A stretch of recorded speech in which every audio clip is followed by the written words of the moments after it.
Donc, nous débutons ce matin, nous débutons aujourd'hui les 10 thèmes que nous voulons retenir lorsqu'on pense aux Mormons.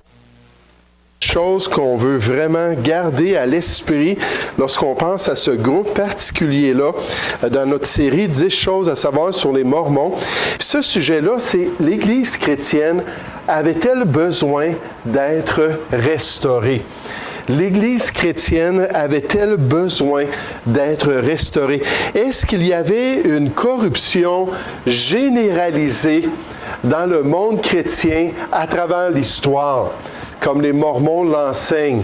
Est-ce qu'après les apôtres, il n'y a plus eu de chrétiens pendant près de 2000 ans, jusqu'à la venue de Joseph Smith, en environ 19 siècles, jusqu'à ce que lui comprenne la volonté de Dieu, puis rétablisse l'œuvre de Dieu, puis l'Église de Jésus-Christ? Est-ce que toutes les dénominations étaient devenues corrompues aux yeux de Dieu? Mais vous savez, lorsqu'on pense à l'enseignement des Mormons, c'est ce qu'ils ont enseigné depuis que Joseph Smith a dit à ses disciples qu'aucune assemblée du tout ne vivait pour Dieu pendant toute l'histoire. On pense à l'histoire chrétienne, oui, il y a eu quand même la période du Moyen Âge où il y a eu beaucoup de dogmatisme, il y a beaucoup de cérémonies qui ont été poussées, qui étaient contraires à la volonté de Dieu. Mais là, Joseph Smith, lui, vivait au 19e siècle. Puis à son époque, dans sa communauté, il y avait des églises presbytériennes, des églises méthodistes, des églises baptistes. Puis quand on connaît ces groupes-là, on sait que c'était quand même des groupes qui étaient très fidèles concernant le plan de Dieu. Puis donc, on doit juste se poser la question, est-ce qu'on va croire aux écrits mormons ou est-ce qu'on va croire à ce que la parole de Dieu a à dire concernant l'Église de Jésus-Christ à travers les siècles? Vous vous rappelez que lorsque Joseph Smith était adolescent, lorsqu'ils sont déménagés dans la ville de Palmyra, dans l'État de New York, Joseph Smith, en tant qu'adolescent, a commencé à se poser des questions, a commencé à désirer être éclairé par Dieu pour savoir s'il y avait vraiment des assemblées qui étaient fidèles au plan de Dieu. Puis la réponse qu'il a soi-disant reçue, c'est qu'il n'y en avait aucune. Il n'y avait aucune église dans toutes les dénominations du monde, dans tous les regroupements chrétiens, il n'y avait aucune église qui marchait toujours fidèlement dans le plan de Dieu. En fait, toutes les églises étaient dans l'erreur. Toutes leurs croyances étaient en abomination aux yeux du messager céleste qui lui est apparu. C'était quelque chose qu'il ne pouvait pas tolérer. Maintenant, lorsque le jeune Joseph Smith a compris cela, il est parti avec ces idées-là, puis plus tard, il a commencé à enseigner à ses disciples que c'était le cas, que c'était la réalité spirituelle. Et basé sur cette révélation donnée au jeune Joseph Smith, les Mormons déclarent qu'à travers l'histoire, il y a eu une apostasie qui était complète. C'est-à-dire qu'il y avait eu un étal de la foi en Jésus-Christ à travers toute l'histoire. Maintenant, pensez à cela. C'est une chose de dire qu'on n'est pas d'accord avec certaines croyances ou certaines pratiques d'une dénomination. C'est une chose de dire, bon, je regarde les frères chrétiens, puis j'analyse ça un petit peu, puis je trouve que telle et telle chose qui laisse à désirer, comme dans n'importe quel groupe. Je regarde peut-être les églises méthodistes ou peut-être les églises pentecôtistes. C'est une chose de dire qu'il y a des nuances, qu'il y a des différences, mais c'est une autre chose de dire que c'est seulement mon groupe qui marche dans la vérité. En fait, quand on commence à parler comme ça, on devient très sectaire. Mais il disait qu'il n'y avait absolument rien à travers l'histoire. Les Mormons proclament que l'Église a glissé dans une grande apostasie après les apôtres. Ainsi, la doctrine chrétienne est devenue complètement corrompue avant Joseph Smith, avant que l'Église de Jésus-Christ des Saints des derniers jours soit établie. C'était totalement corrompu, donc ça justifiait la restauration de l'Église. Et nécessairement, ça justifiait aussi le prosélytisme. Puisque c'est seulement l'Église mormone qui a la vérité, alors ils ne se gênent pas du tout à aller faire du prosélytisme dans les églises chrétiennes. dans les dizaines de milliers de convertis à chaque année. On estime en moyenne 350 000 convertis à l'Église mormone. 85% de ces personnes-là viennent de dénominations chrétiennes. Mais les Mormons sont venus progressivement les voir, puis leur parler du prophète Joseph Smith, leur parler de la pleine révélation de l'Évangile de Jésus, pour arriver à un moment donné à les convaincre qu'ils avaient besoin d'être avec eux et quitter leur assemblée. Et à chaque année, il y a des gens qui quittent les églises chrétiennes parce qu'ils sont séduits par cette pensée-là que sans Joseph Smith, nous n'avons pas tout l'Évangile de Dieu. Et nous ne connaissons pas la vérité de Dieu pour accomplir le plan de Dieu. Un apôtre des Mormons a dit, puis juste en passant, c'est un aspect que je vous ai dit, un peu la hiérarchie. Comment est-ce que c'est fait l'Église mormone? Puis les Mormons ont ce qu'on appelle des apôtres, mais je vous explique ça dans un instant. Mais premièrement, ils ont le président ou le prophète principal. Ça a continué avec Brigham Young. Puis Brigham Young a dit que c'était une succession prophétique qui ne pouvait jamais être annulée, indestructible. Il allait toujours avoir un nouveau prophète qui allait se lever. Puis même aujourd'hui, en 2016, l'Église mormone a un président prophète. Puis lui, il est en connexion directe là, avec Dieu. Là. Puis lui, il peut donner la parole de Dieu. Sa parole, d'après l'enseignement des Mormons, sa parole, c'est la parole de Dieu. Donc, il y a ce président prophète-là sur toute l'organisation.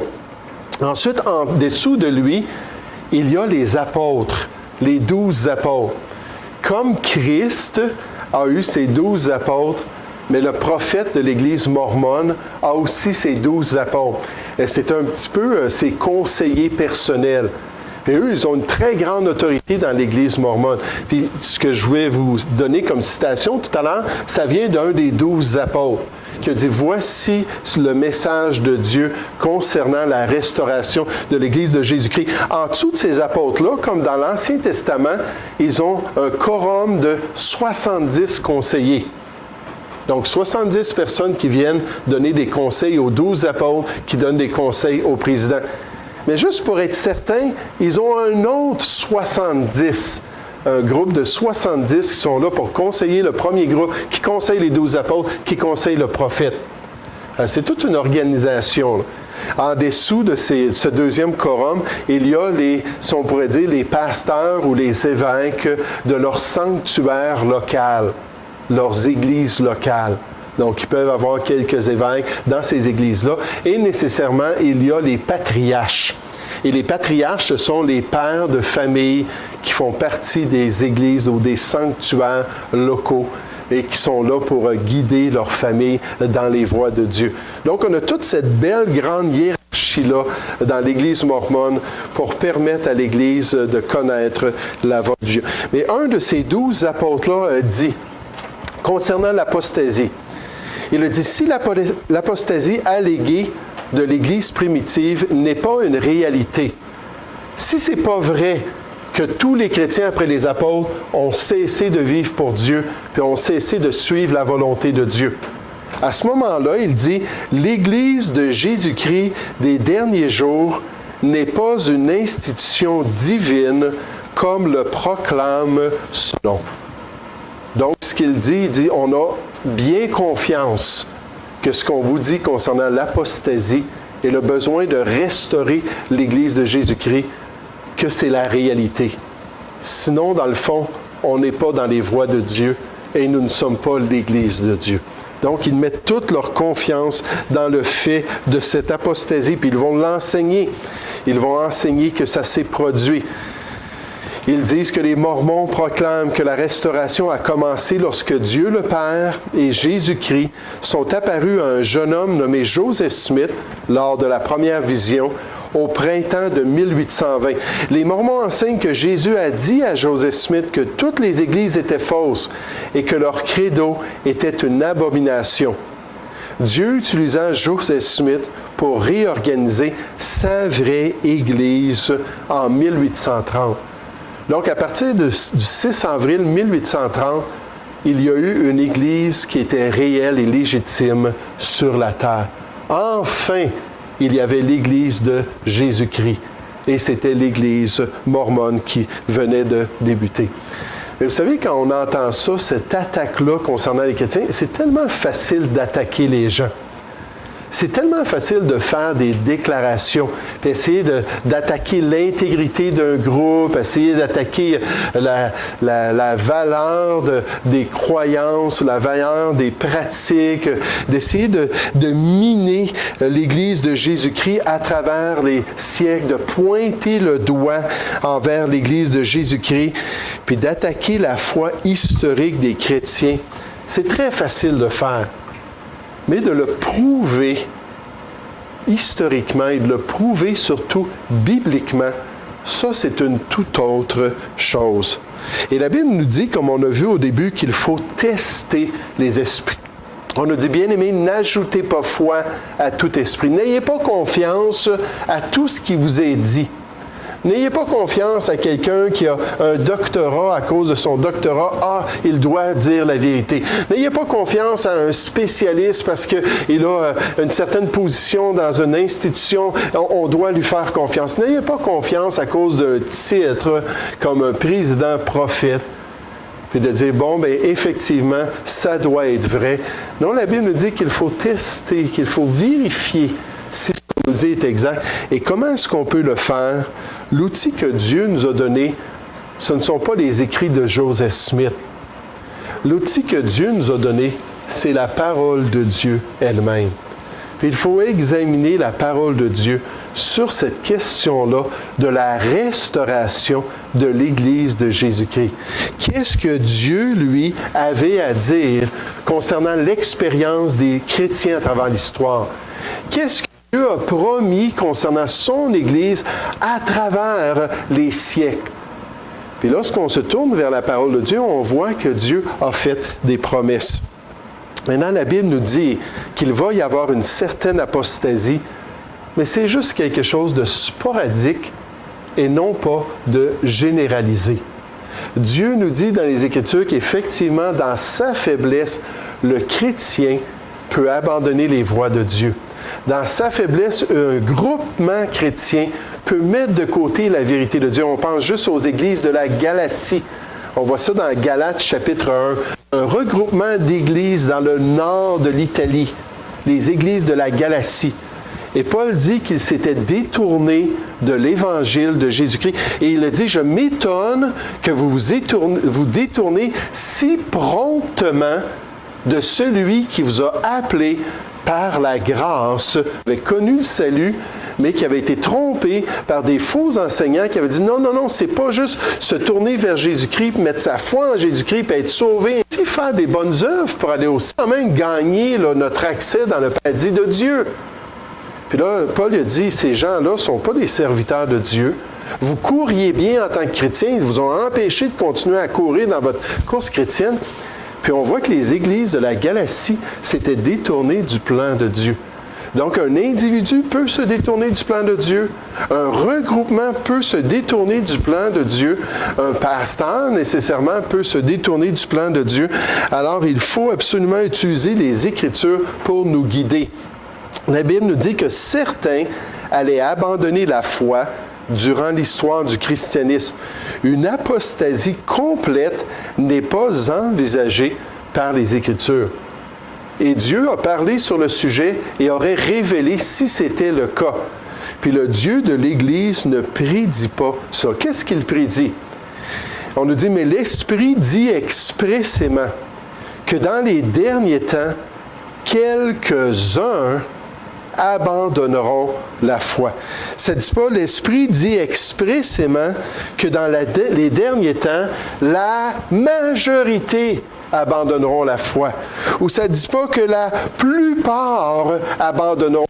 Non, ça nous dit que quelques-uns abandonneront la foi pour s'attacher à des esprits séducteurs et à des doctrines de démons, par l'hypocrisie de faux docteurs, de faux enseignants, portant la marque de la flétriture dans leur propre conscience. Puis quand on regarde les épîtres pastorales, 1 et 2 Timothée, puis l'épître de Tite, des épîtres qui ont été envoyées à des jeunes pasteurs pour les guider dans les voies de Dieu, ce qu'on voit, c'est cette expression-là, quelques-uns, quelques-uns, quelques-uns, quelques-uns. Puis oui, Dieu dit que ça peut arriver qu'il y en a qui vont être séduits par la tentation. Oui, Dieu dit qu'il y en a qui vont se cesser de vivre pour Dieu, mais il nous dit que ça va être l'exception. Vous savez, pendant les 3 premiers siècles de l'histoire chrétienne qu'on appelle l'ère héroïque de l'Église, dans ces groupes-là, on voit que certains ont renié Christ. Quelques individus ici et là, on s'aperçoit dans les registres, ont décidé de mettre de côté Jésus-Christ puis d'abandonner leur foi que d'être mis dans des arènes puis d'être tués par des gladiateurs ou par des bêtes sauvages.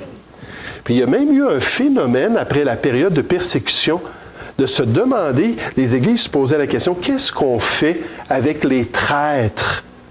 Qu'est-ce qu'on fait avec ceux qui ne sont pas allés jusqu'au bout pour être un vrai témoin de Jésus-Christ, pour être un martyr pour leur sauveur et pour la vérité de Dieu?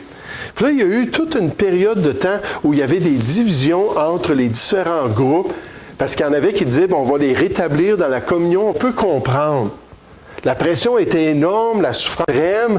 On peut comprendre qu'à un moment donné, là, après s'être fait flageller là, pendant une centaine de coups, là, qu'à un moment donné, quelqu'un pourrait capituler. Il disait non, la grâce de Dieu était disponible et il y a amplement de monde qui ont payé le prix ultime, donc on ne peut pas leur pardonner.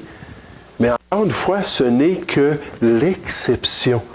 Un petit groupe de personnes qui ne se sont pas tenus debout pour la vérité de Dieu et pour accomplir la volonté de Dieu. Mais Dieu, dans son omniscience, lui qui connaît toutes choses, nous dit qu'il allait seulement y en avoir quelques-uns à travers l'histoire. Dieu connaît tout ce qui va se produire dans l'histoire chrétienne. Il nous dit que malgré les persécutions, malgré les hérésies qui essayaient de tromper les chrétiens et les détourner de la vérité de Dieu, que seulement un certain nombre allait échouer dans leur responsabilité de rester attachés à la vraie parole, telle qu'elle a été enseignée. Regardez avec moi dans l'Épître de Tite, chapitre 2. L'Épître de Tite au chapitre 2. Mais certains n'allaient pas rester attachés à la vérité de Dieu, n'allaient pas rester attachés au plan de Dieu pour l'Église. Dans Tite, chapitre 2, au verset 1, l'apôtre Paul dit « Pour toi », en parlant à Tite, « dis les choses qui sont conformes à la saine doctrine. » Certains vont rester attachés, quelques-uns ne resteront pas, mais toi, tu es responsable de le faire pour la gloire de Dieu. Reste fidèle à la saine doctrine en Jésus-Christ. En général, ce que la Bible nous dit, c'est que l'Église doit être victorieuse. L'Église doit être victorieuse.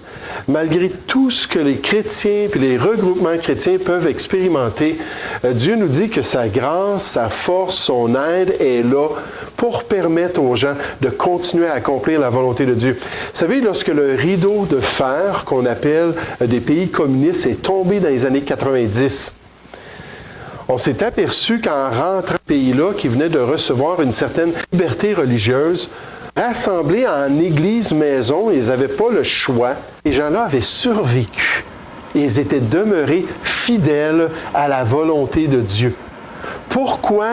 Parce que Dieu était là pour son Église. Il leur a promis qu'il serait toujours avec les chrétiens. Peu importe ce qu'ils allaient expérimenter, peu importe ce qu'ils allaient vivre, il a promis que même les portes de l'ennemi, les portes du séjour des morts, ne prévaudraient pas contre son Église. Son Église pourrait toujours aller de l'avant dans l'accomplissement de sa volonté. Puis de telles promesses auraient été brisées si Jésus avait permis pendant près de 18 siècles que son Église disparaisse entièrement, puis qu'il n'y ait plus de croyants sur la terre pendant ce temps-là. Dans Matthieu 16, au verset 18, Jésus dit « Moi, je te dis que tu es Pierre, et que sur ce roc, je bâtirai mon Église. Maintenant, le mot pierre, ici, ça veut dire un caillou. Puis le mot roc, c'est un rocher. C'est quelque chose de solide. Puis il dit, je vais bâtir mon église sur quelque chose de solide. Quelque chose qui sera pas, qui va être inébranlable.